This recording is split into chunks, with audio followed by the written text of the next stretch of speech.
What's up, agents, and welcome back to another Division video where the gauntlet has been thrown down by the dev team over at the Division game. If you're wondering what I'm talking about, here is the footage from the previous live stream where a nice, well, I'll let the footage speak for itself. But you said it was very fast. We have 4 pieces of concept art that you can like zoom in on and you know, plot. And Magnus left you with a tease on the Gamescom, and I'm not satisfied with the response. Like, I feel like we should have more threads. I don't feel like anyone like really hit the nail on the head on this one. There's more to undig. So you know, we're leaving you stuff. Come on, dig a bit. Show us, like, what do you think? What do you plot? Come on. Cool.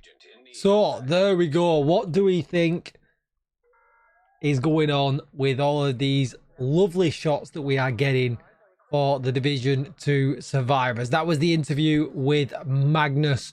And what we'll do is we'll go over a few things from that interview, and then we'll go over the artwork as well. And as always, I would love to see all of your thoughts and impressions down below in the comments. So with all that said, don't forget to like, share, comment, and subscribe. Let's get straight into it. All right, so first of all, very quick fire details. They started off with comparing it to the original survival, PvP and PvE, both returning. The aspect is still based on the Division 4-player groups playing together as teams. And then they also talked about how Division 1 always had that issue where if you were playing just the PvE mode and you ran into a spot, you saw another agent. Although it wasn't PvP, it always kind of felt like that because you were like, I got to get the loot before this other person does. I got to get the med bag before this other person does, and things like that. So they wanted to improve on that aspect, that really it should be teamwork, even though you're not necessarily in the same group, which I thought was pretty interesting. They also talked about the weather and that it doesn't look like it's always going to be a snowstorm. That was pretty interesting because they talked about how sometimes there could be a risk of a snowstorm, and obviously during the snowstorm the enemies, you know, might struggle to see you, but if it's a blazing sunshine outside, they will be able to see you, you know, just as easy as they always can. The next talked about how they are currently working on completely revamping the DC map because of things that are going to happen in the story. Now, that's going to lead me on to my very first kind of thought process with this, because they kind of emphasized the word stories. And in some of the photos that we have seen, or some of the pictures online, there's been people kind of, there was one like what looked like a nurse or somebody hanging from a helicopter with a medical bag. Definitely wasn't a Division agent. So it really does feel like that what we're going in to do is going to revolve around certain stories. Would these update every season? Would we get different stories all of the time? Would they swap and change? Are we going to meet different kind of seasonal NPCs for these kind of stories? Is it going to be a much more dynamic mode where it will always change? That's just kind of one of my ideas, because they seem to emphasize the word stories. But then they also talked about how we might want to take one of the new underground passages. They're creating like an underground network that we're going to be able to run around in DC. I don't know if this network will actually appear in a regular map, because they did talk about how some kind of story event has happened to lead to what's going on in DC. So maybe we will get that underground variation in the regular DC map as well. I don't know. I'm just guessing. But why would you take the underground? Well, they talked about the snow being really bad. So I guess that same kind of impact like Division 1, you're going to get cold from running around, you know, not getting yourself to a heat bin or your clothes aren't warm enough. It does sound like some kind of mechanic like that is going to return. They also then touched about areas where we're going to be able to fight where we normally can't. So for instance, maybe we're going to be able to fight in the campus, in the White House, places that are obviously, you know, regulated areas.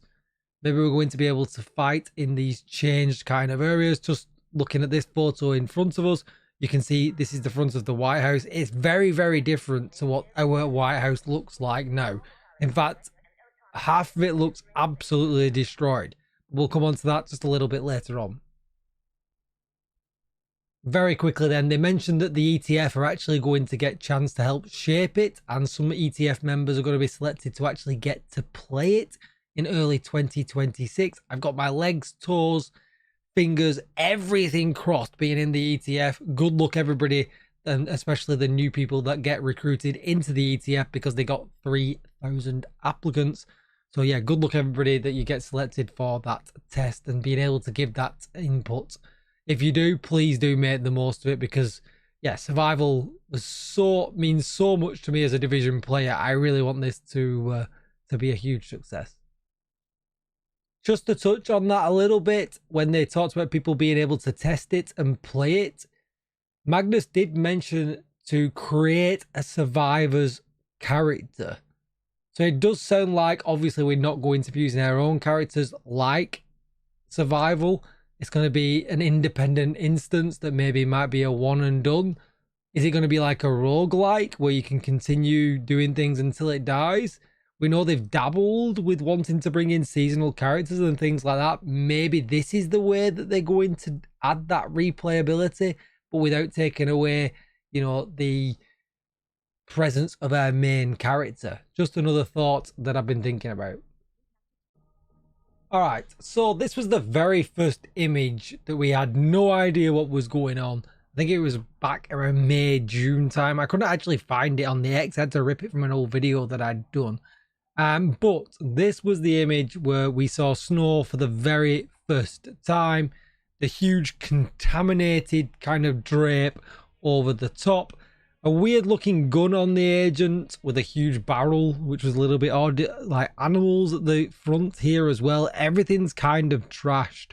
And it really does make you feel like them contaminated zones that we did get in the Division 2.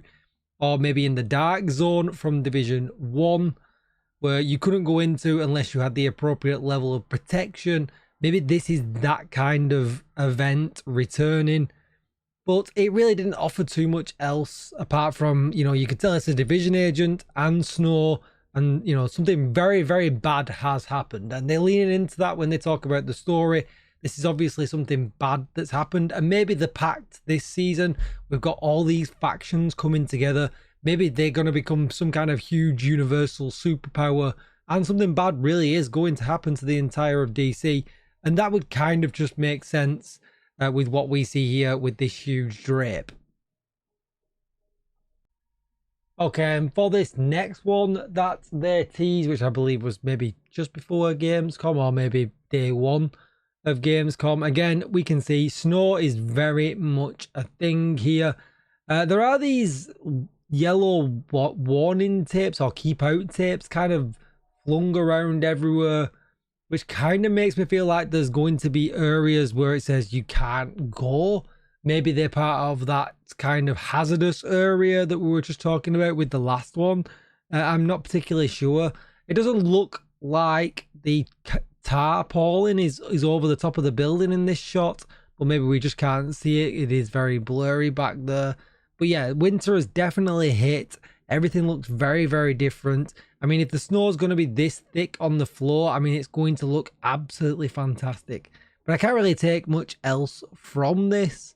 I don't really see, the yellow hazard tape was all that really, really stood out, which again makes me think about areas we shouldn't or maybe are not allowed to go. So then we got the actual announcement and we got a set of pictures to look at here on the X page. And this was the first one of that set, which obviously looks like a division agent. You can see he's got an orange watch, nothing red going on here or anything like that. But he's obviously trying his best to protect what we was talking about earlier on, the medic here in the background. They're trying to get on what looks like a extraction chopper, but it's also a news chopper. It says 3 news on it. No idea what that's all about. A little bit weird. Why is this guy using a pistol? Where's his gun? Maybe he's not got one. Maybe he's not been able to loot one to protect himself or something along the lines of that. I do not know. But I really do feel like this is going to be leaning into the story element that they do kind of keep mentioning. So maybe that, to play survivors, you create a random character, because they also mentioned that as well about creating a survivor's character. and then you use that character to go and play the story of this medic who's in the background. And to win, get your rewards, it's to save the medic, get the medic out of the dangerous area of DC. And that's obviously what you can see is going on here. Am I right? I'm probably completely wrong with this. I have no idea at all. I have no information at all. I'm just trying to guess right. And then a nice might go, you know what? Tickle knows what he's talking about. But yeah, apart from that, things are on fire. There's more, barbed wiring and tarpaulin here as well. We can't really see any familiar buildings in the background, or not familiar to me anyway. But it definitely looks like some kind of extraction zone. And rather than extracting loot, it looks like we could be very well extracting people. Let's move on to the next one. Now, this one's got quite a lot to talk about. It looks like the area inside the Capitol building. We've got this really strange kind of post in the middle. We can see loudspeakers here, which we get on the public events, with the basically the propaganda broadcasts that are going on. There's a CCTV camera at the top. Maybe if you try and go into one of these areas, people get alerted in some kind of way. But what is really, really strange in this one is they don't look to be factions.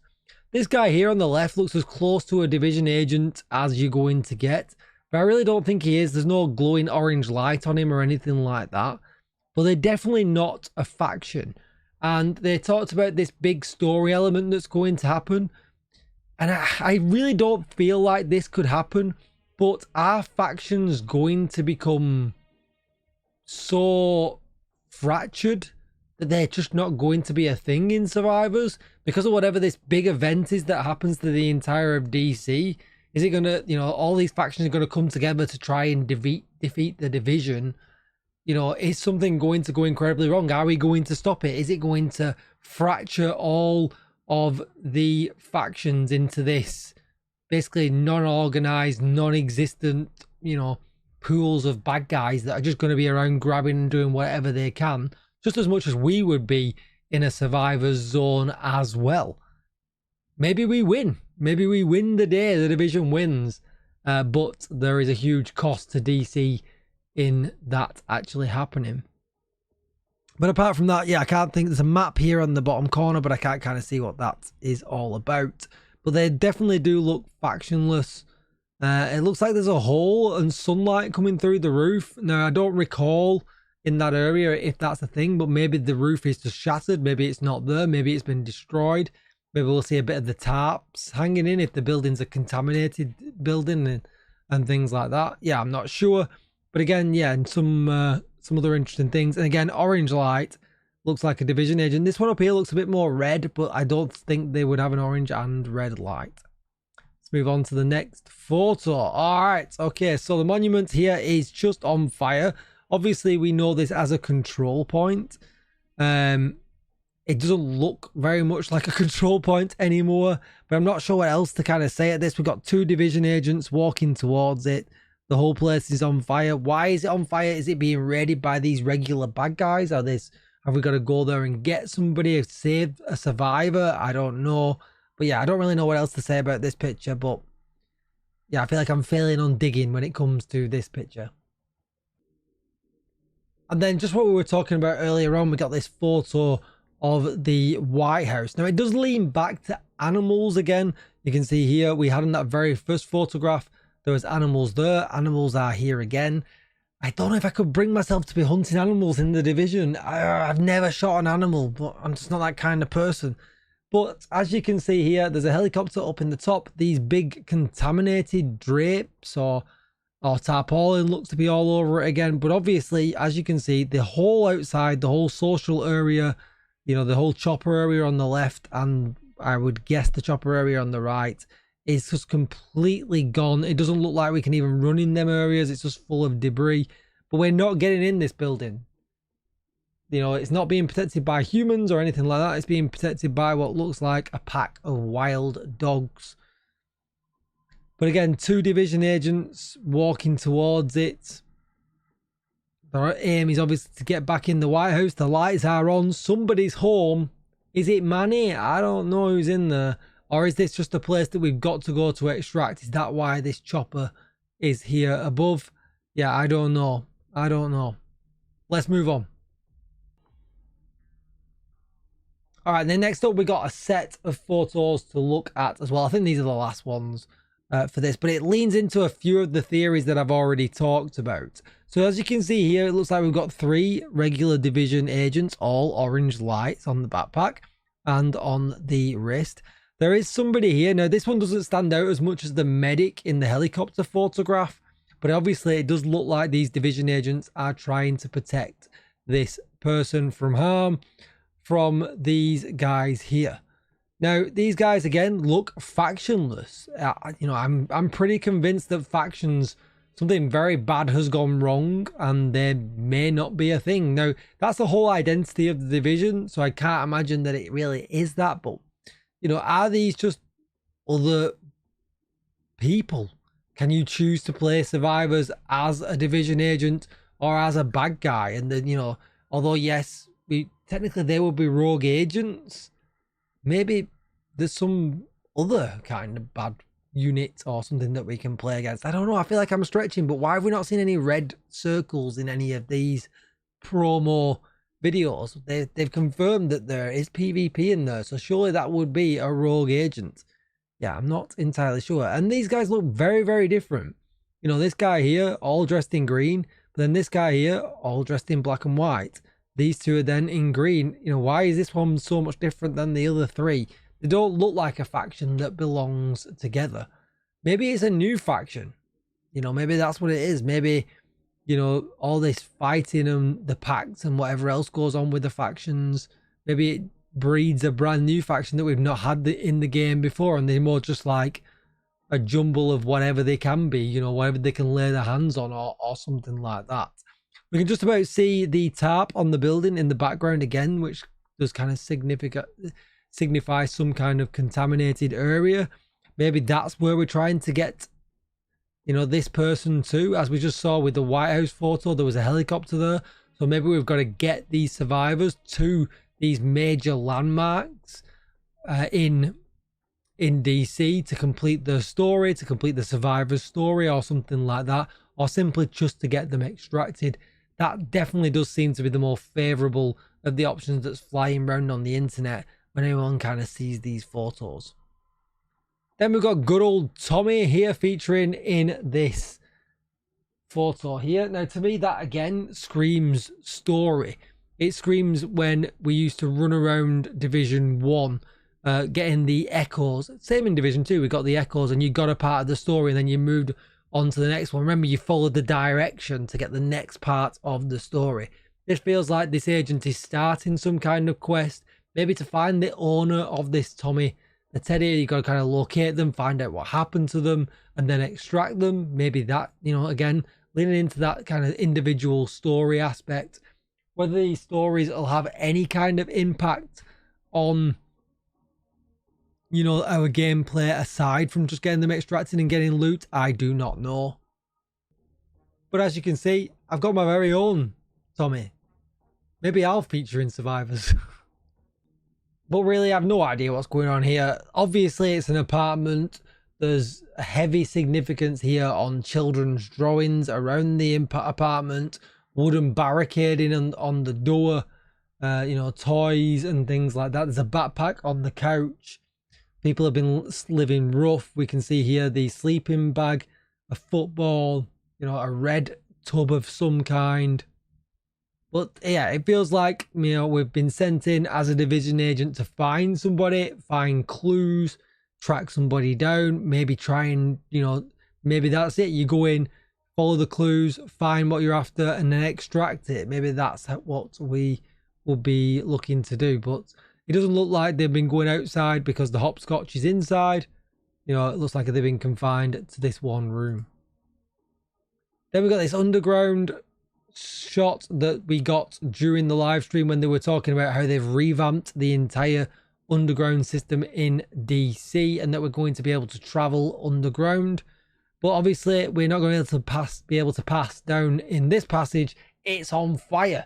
My guess of this would be supposed to be artistic license. Maybe we'd go and find the cog that will cut off the fire. We've done that at many a moment, you know, like bank headquarters in the Division 2, just so that we can pass and get to the location. Maybe a bit more of a puzzle or something like that.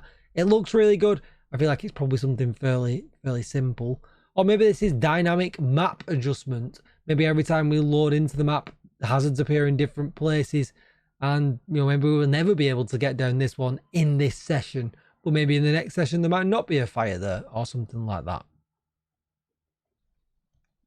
But yeah, who knows? But they're all my very best guesses when it comes to what Survivors could be. I really think it could be story orientated. Maybe, like I said previously, these stories get updated every season. Keeps it fresh. Keeps us something to keep going at, something to do. But what would be the rewards for extracting these survivors? What would be the rewards at all? Who knows? But let's just hope that they are significant and they are good. Let's hope that when it comes to PvP, cheaters have been crushed.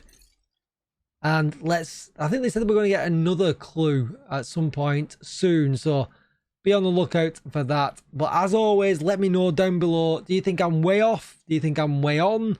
Or, you know, have you got a completely other idea that you're going to let me know? Let me know in the comments down below. I can't wait to see what you think Survivors is going to be. Maybe we passed the challenge. Maybe we haven't. Maybe we failed miserably. I think we probably failed miserably. Don't forget to like, share, comment, and subscribe. We're trying to grind to 40k subscribers here on YouTube. We're about 2,000 away. So if you've not yet subscribed, you could help make the difference by hitting that subscribe button. Thank you for all your support, agents. And as always, I will see you in the next one.